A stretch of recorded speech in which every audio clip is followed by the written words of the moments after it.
नमस्कार। कई बार हम लोग मूल बातों से बहुत दूर चले जाते हैं।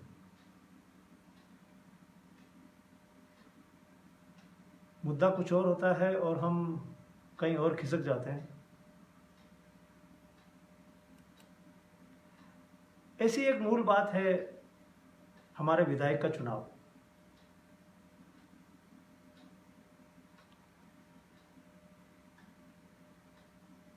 हमारे प्रदेश में हमारे जीवन से जुड़े हुए सभी महत्वपूर्ण विषयों पर फैसला लेने के लिए हम लोग अपने अपने विधायक चुनते हैं। उनके हाथ में हमारे 5 साल होते हैं। हमारी शिक्षा, हमारी चिकित्सा, स्वास्थ्य, सुरक्षा, सड़कें, पानी, इन सब के फैसले उनके हाथ में होते हैं। और हम लोग चाहते हैं कि उनके माध्यम से हमारे दिए हुए टैक्स का हिसाब सही रहे और हमको रिटर्न अच्छा मिले। इसके लिए हम वोट नाम की चीज़ का इन्वेस्टमेंट करते हैं। तो हम अपना विधायक चुनते हैं 5 साल में एक बार। 5 साल तक वो हमारी जिंदगी का मुनीम होता है, हिसाब किताब रखने वाला। और जब हम अपना विधायक चुनते हैं तो उसके अंदर कितनी ताकत डालते हैं। हम उसको हमारी उंगली काली करके अपनी सारी ताकत दे देते हैं।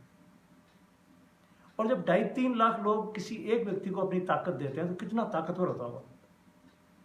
अगर हम 10 लोगों की ताकत भी इकट्ठी हो जाए तो बहुत ज़्यादा हो जाती है, तो 2.5-3 लाख लोगों की ताकत बहुत ज़्यादा होती है। ये हम हमारे विधायक में डाल देते हैं। और ये अपेक्षा करते हैं कि हमारी ज़िंदगी से जुड़े हुए सारे मुद्दों पर वो सक्रिय रहकर सरकार के साथ बात करेगा। ऐसी हम अपेक्षा करके वोट डालते हैं। हालांकि ऐसे अपेक्षा करके वोट डालते नहीं, लेकिन सैद्धांतिक रूप से हम ऐसा इसलिए करते हैं।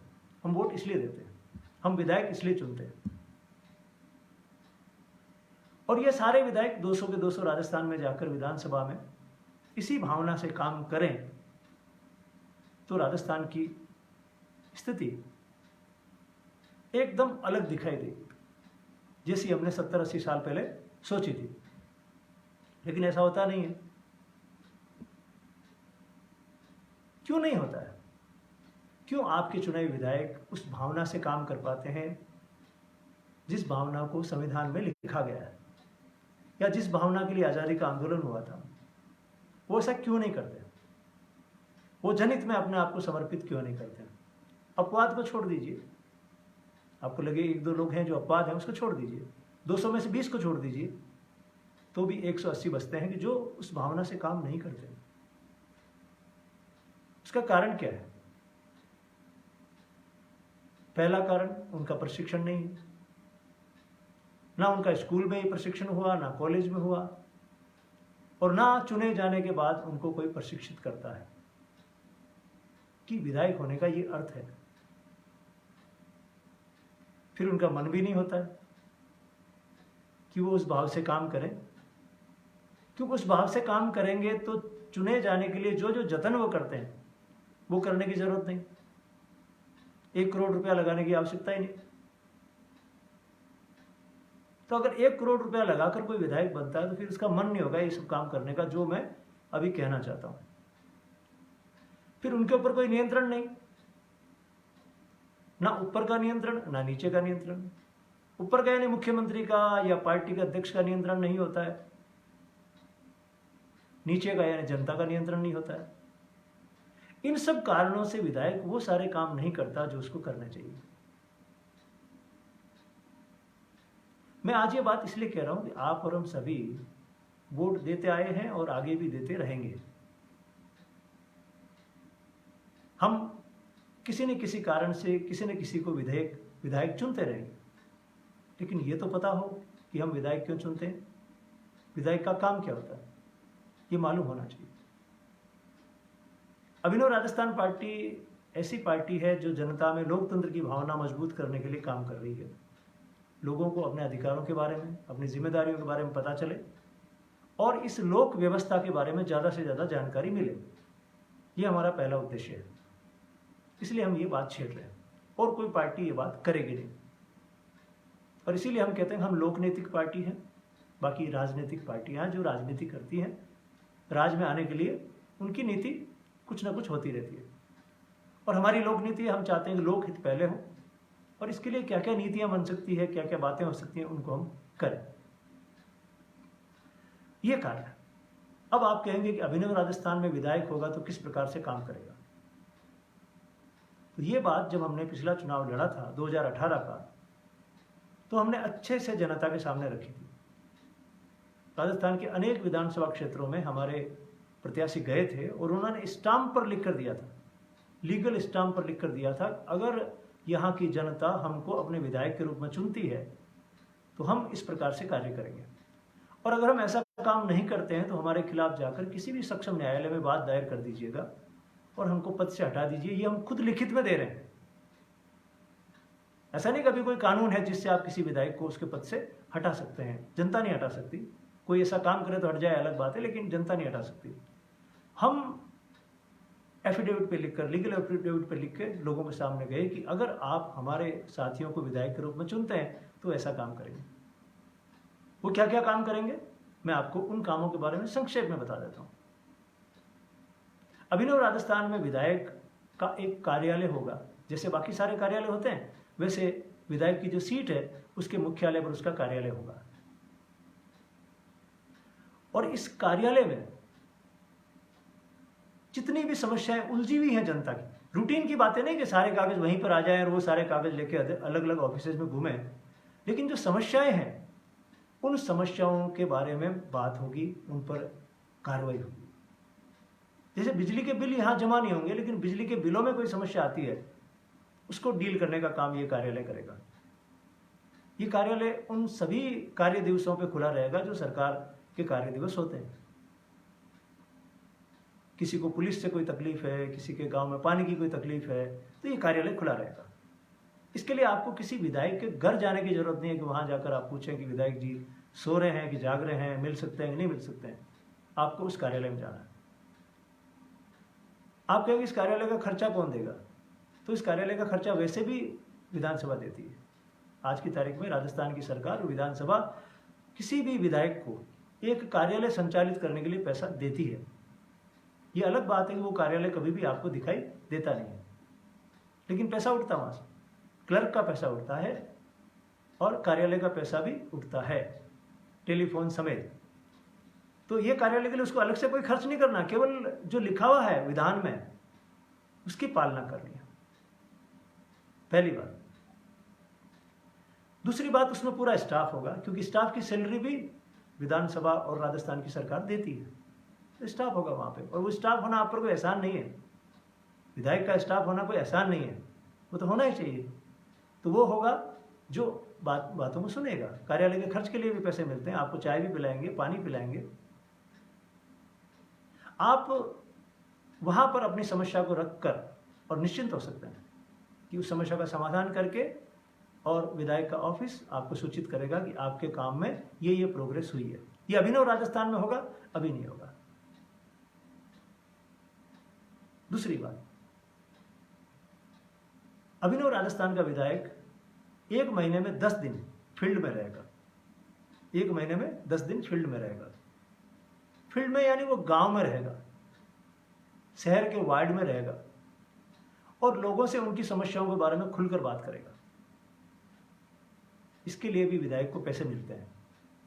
आज की तारीख में उनको पैसे दिए जाते हैं सरकार की तरफ से कि आप अपनी कॉन्स्टिट्यूएंसी में जाकर लोगों से मिलिएगा। इस बात के पैसे रोज के रोज मिलते हैं। लेकिन अभिनव राजस्थान में विधायक किसी शादी ब्याह में शामिल होने आएगा तो वो निजी कार्यक्रम होगा, उसके सरकारी पैसे नहीं मिलेंगे। अगर किसी की मौत पर बैठने आएगा तो वो निजी कार्यक्रम होगा, वो सरकारी कार्यक्रम नहीं होगा। सरकारी कार्यक्रम एक ही होगा जब वो अपने गांव में जाएगा और गांव के लोगों के साथ बैठकर उनकी समस्याओं पर बात करेगा, या किसी विकास के कार्य को चलते हुए देखेगा, जांच करेगा और उसके बारे में अधिकारियों से बात करेगा। वो सरकारी कार्यक्रम होगा और ये 10 दिन होगा। देखिए, हमने जितनी भी बातें कही हैं अभिनव राजस्थान की योजना में, वो सारी बातें पुख्ता कही हैं, हवाई बातें नहीं है। कल को हम कह दें कि वो 30 दिन में 20 दिन फील्ड में रहेगा तो ये असंभव है, व्यवहारिक नहीं है। इसलिए हमने बहुत छानबीन करके, बहुत शोध करके उसके बाद में ये सारी योजना तय की। फिर विधायक का जो फंड है, स्पेशल फंड जो उनके पास में रहता है, उसको खर्च करने की विधि भी हमने बताई है कि अभिनव राजस्थान का विधायक स्टाम्प पर लिख कर देगा कि उसके फंड में से 50% राशि केवल और केवल गायों के और बैलों के पुनर्वास पर खर्च होगी। यानी ये जो बेसहारा गाय और सांड घूम रही है, उनकी व्यवस्था करने के लिए 50% राशि खर्च होगी। इसलिए जरूरी है कि अभी तक, जब तक ये समस्या है समाज पर, जब तक ये कलंक है कि गलियों में और सड़कों पर गोवंश बेसहारा घूम रहा है, उस कलंक को धोए जाने तक ये व्यवस्था रहेगी। और उसके फंड का 10% शिक्षा पर, 10% क्षेत्र के स्वास्थ्य पर और 10% युवाओं के लिए, युवाओं के खेलकूद के लिए या उनकी रोजगार की किसी योजना के लिए खर्च होगा। 20% फंड को वो और किसी काम पर खर्च कर पाएगा। ये 3 प्रमुख बातें हैं जो अभिनव राजस्थान के विधायक को करनी होगी। लिखित में देना होगा, एफिडेविट पर देना होगा, और अगर वो ऐसा नहीं करता है तो उसके खिलाफ किसी भी न्यायालय में वाद दायर किया जाएगा कि इसने वायदा खिलाफी की है। अब कई लोग कहते हैं कि ये सारी चीज़ें चलने वाली नहीं है, घोषणा पत्रों की तरह इनके ऊपर कोई कार्रवाई नहीं हो सकती, लेकिन हो सकती है। जब आप लिखित में कोई चीज़ देते हैं, स्टाम्प पर देते हैं, साइन करके देते हैं, तो उसके अगेंस्ट में वाद दायर हो सकता है। पिछले चुनाव में इस पर खूब बहस हुई थी, हम लोगों के पास लेकर भी गए थे स्टाम्प, लेकिन लोगों ने कहा हमें अभी स्टाम्प वाला मामला नहीं चाहिए, हम खुश हैं, उनके आगे पीछे घूमने में खुश हैं, उनके घर जाके बाहर सर्दी में गर्मी में बैठने में खुश हैं, हमें अच्छा लग रहा है उनको साहब मानकर, उनको हमारा मालिक मानकर देखकर हमें अच्छा लग रहा है। ये लोगों की चॉइस थी, हमें उससे कोई शिकायत नहीं, लेकिन हम अपने प्रयास जारी रखेंगे। अभिनव राजस्थान में विधायक को वेतन मिलेगा, जैसा अभी मिलता है वेतन मिलेगा, वो वेतन उसका है, उससे वो अपना और अपने परिवार का खर्च चलाए। उस वेतन के बारे में हम कुछ नहीं कहेंगे, वेतन तो उसकी मेहनत का है। और अगर कोई भी विधायक या सांसद ठीक से मेहनत करता है तो ये वेतन कोई बहुत अधिक नहीं है। अभी जो वेतन मिल रहा है वो ठीक है, उससे उसका काम चल जाएगा, लेकिन उसे एक वेतनभोगी कर्मचारी की तरह रहना है। जैसे दूसरे कर्मचारी अकाउंटेबल होते हैं, जवाबदेह होते हैं, वैसे ही उसको रहना पड़ेगा, क्योंकि जनता का वोट और जनता का नोट, ये दोनों चीज़ों का हिसाब अभिनव राजस्थान में रहेगा। तो अभिनव राजस्थान का विधायक प्रतिष्ठा तो पाएगा, उसको प्रतिष्ठा तो मिलेगी, लेकिन वो मालिक नहीं बनेगा, मालिक के भाव से काम नहीं करेगा। ये हमने पिछली बार भी दिया था 2018 के एफिडेविट में लिखकर कि हमारे विधायक को इन चीजों की पालना करनी पड़ेगी। लेकिन अभी जो उपचुनाव होने वाले हैं राजस्थान में, उन उपचुनाव में भी हम लोग इसी पद्धति से लोगों के सामने जाएंगे और उनको यही बात कहेंगे कि अगर आपको एक पक्का वाला विधायक चाहिए, असली वाला विधायक चाहिए, जैसा होना चाहिए विधायक, तो हमारे लिए वोट करिए। और हम आपको गारंटी देते हैं कि आपको एक काम करने वाला सहयोगी मिलेगा, साहब नहीं, सहयोगी मिलेगा, जिसके दरवाजे पर आपको नहीं जाना होगा, वो आपके दरवाजे पर आकर खड़ा रहेगा। और ये व्यवस्था जो हमने बताई है, ये सारी की सारी व्यवस्था लीगल स्टाम्प पर लिखकर दी जाएगी मतदाताओं को। अगर आप हम पे भरोसा करते हैं तो आपको इस प्रकार का विधायक मिलेगा, गारंटी से मिलेगा। आपको उसको ढूंढने की जरूरत नहीं होगी कि क्या वो तो चुनाव के समय में ही आता है या किसी की शादी के समय में आता है या किसी मरगत को बैठने आता है, ऐसा नहीं। वो उसका कार्यालय होगा, कार्य दिवस पर 10 दिन तक आपके बीच में खड़ा रहेगा और सारी चीजें अकाउंट फॉर। अगर किसी कारण से वो बीमार हो गया या कोई अन्य व्यक्तिगत समस्या हो गई तो वो अपनी कॉन्स्टिट्यूएंसी के लोगों के आवेदन लिखेगा, मैं इतने दिन तक बीमार होने के कारण या किसी और कारण आपकी सेवा में उपस्थित नहीं रह पाऊंगा, छुट्टी लेगा, लिखेगा। उपचुनाव में हम लोग इस बार भाग लेंगे और उसमें हम यही बात लोगों के सामने रखेंगे कि आप अगर हम पर भरोसा करते हैं तो हम विश्वास दिलाते हैं कि आपको एक विधायक मिल जाएगा जिसके पिछले 70 साल से। किसान आंदोलन चल रहा है, अच्छे से चल रहा है, और मुझे खुशी है कि आज सुप्रीम कोर्ट ने भी किसान आंदोलन को और इसकी भावना को पूरा सम्मान दिया है। सुप्रीम कोर्ट ने कहा है कि प्रदर्शन करना, अपनी बात को कहना, किसी कानून का विरोध करना, ये अधिकार है, मूल अधिकार है। और सुप्रीम कोर्ट ने यह भी कहा कि आंदोलन अहिंसक होना चाहिए। किसान आंदोलन पूरी तरह से अहिंसक है। तो ठीक समाचार है किसान आंदोलन के लिए। हमें बड़ी खुशी है कि सुप्रीम कोर्ट ने आज देश की का सम्मान किया है और ये कहा है कि संसद में कानून बना लेने का मतलब ये नहीं है कि आप सब कुछ कर सकते हैं। आपके पास बहुमत है, इसका मतलब आप किसी भी विषय पर कानून बना सकते हैं सब।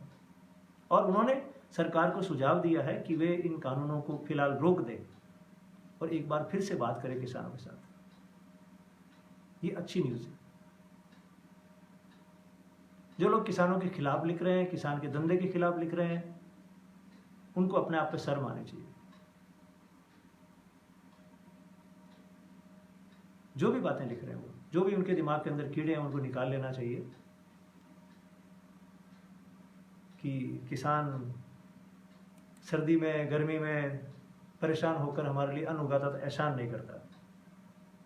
कल को आप अपने माता पिता को भी यही कहोगे कि उन्होंने हमारे को अगर बड़ा किया है, पाला है, तो एहसान नहीं किया हमारे ऊपर। कल को आप अपने टीचर के लिए भी कह सकते हो, उन्होंने पढ़ाया है तो हमारे ऊपर एहसान नहीं किया। ये जो संस्कार जहां से भी जैसे भी ले रहे हो, मत लो और अपनी आगे आने वाली पीढ़ी को मत देना। नहीं तो तुम्हारी औलादें कल को तुम्हारे सामने आके खड़ी होंगी और तब तुम्हें लगेगा कि ये जो बीज बोए थे तुमने, उसके फल कैसे मिल रहे हैं। उनसे बचो। विरोध करो, समर्थन करो, लेकिन अपनी भाषा की गरिमा को रखो। जो बात कह रहे हो उस बात को तर्क के साथ कहो। सुनी सुनाई बातों के आधार पर मत कहो। दिमाग लगाओ। भगवान ने दिमाग दिया, उसको लगाओ।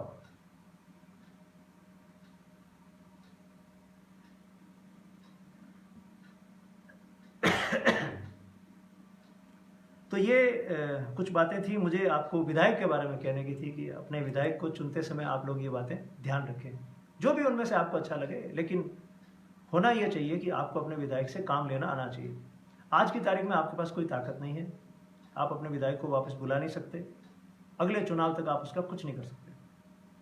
लेकिन हम ये बातें क्यों कहते हैं? हम ये बातें इसलिए कहते हैं कि कम से कम पता तो चले कि एक विधायक को जनता की सेवा करने के लिए सरकार की तरफ से क्या क्या मिलता है।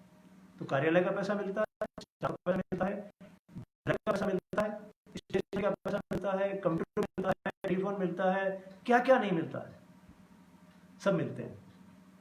तो इन बातों का अगर प्रचार प्रसार हम लोग करेंगे तो हो सकता है कि बहुत सारे विधायकों को लगे कि जनता को सारी बातें मालूम चल चुकी है, तो उनके व्यवहार में सुधार हो। हम तो यही चाहते हैं उनके व्यवहार में सुधार हो जाए और वो जनता के प्रति समर्पित हो जाए। वो भी तो समाज के लोग हैं। जो विधायक वर्तमान में सारे हमारे समाज के तो लोग हैं, अलग थोड़ी है। तो मैंने शुरू में आपको कहा था उनका प्रशिक्षण नहीं है, उनके ऊपर नियंत्रण नहीं है, इसके कारण वो ये सब नहीं कर पा रहे। सरकारी कर्मचारी कैसे कर लेते हैं काम सारा? उनके ऊपर नियंत्रण है तो कर लेते हैं वो। इनके ऊपर नियंत्रण नहीं है तो वो नहीं करते। उनको लगता है कि हम राजा महाराजा टाइप लोग हैं। चुने जाने के बाद, चुने जाने से पहले वो हाथ जोड़ते रहेंगे, चुनने के बाद बोलेंगे हम राजा महाराजा टाइप लोग हैं और जिसको जरूरत हो हमारे दरवाजे पर आए। ये ठीक नहीं है। इसमें बदलाव होना चाहिए। अभिनव राजस्थान इस बदलाव के प्रति समर्पित है। किसान आंदोलन में जो भी किसान बैठे हैं सर्दी में, हम सब लोग उनके साथ हैं, उनकी का हम कर रहे हैं। कल जो बाबा राम सिंह जी ने अपना बलिदान दिया उसको नमन करते हैं और उम्मीद करते हैं कि आने वाले समय में किसानों के साथ न्याय होगा, कर्मचारियों के साथ न्याय होगा और व्यापारियों के साथ भी न्याय होगा, मजदूरों के साथ भी न्याय होगा। जो जो प्रयास किए गए हैं पिछले दिनों में, इन वर्गों के हितों को चोट पहुंचाने के लिए उन पर नियंत्रण होगा। आंदोलन लोकतंत्र को मजबूत करेगा, जनता की आवाज को मुखर करेगा और एक अच्छी परंपरा, स्वस्थ परंपरा, शांति प्रिय परंपरा स्थापित होगी कि लोग अपनी बात को ढंग से कह सकें। अगर ये सब नहीं हो पाएगा तो एक दिन यही चीजें उन लोगों को डस लेंगी जो लोग आज इसके इन कानूनों के समर्थन में अपनी दलीलें दे रहे हैं। नमस्कार, आप सबको शुभकामनाएं और शुभ रात्रि।